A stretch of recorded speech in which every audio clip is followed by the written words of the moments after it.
2394,2 milliards de francs CFA, c'est l'enveloppe budgétaire adoptée par l'État pour 2025 au Togo, en hausse de 9,9% par rapport à la loi des finances de 2024 qui était de 2179,1 milliards de francs CFA. Une augmentation justifiée par des priorités claires, renforcer la sécurité et améliorer les conditions sociales des populations. Ces priorités sont justifiées parce que la paix a un coût. La paix, la stabilité économique est très importante. Le volet social de cela permet à l'État de pouvoir subventionner les activités parapubliques, les activités de santé. Pour améliorer les conditions sociales des populations, 300 milliards de francs CFA sont alloués à la santé et à l'éducation, avec des promesses d'extension de l'assurance maladie universelle et d'équipements modernes pour les écoles. En parallèle, le gouvernement investit une part importante de ce budget, environ 150 milliards de francs CFA pour la défense nationale, alors que la menace terroriste demeure une préoccupation majeure dans la sous-région. Cette loi des finances n'introduit aucune augmentation des impôts,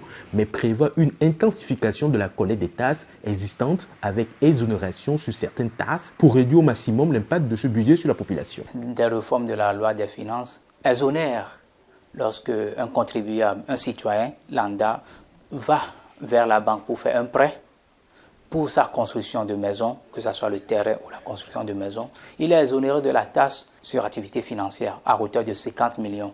Donc déjà, c'est une ouverture pour permettre à chaque Togolais de pouvoir s'offrir des logements décents.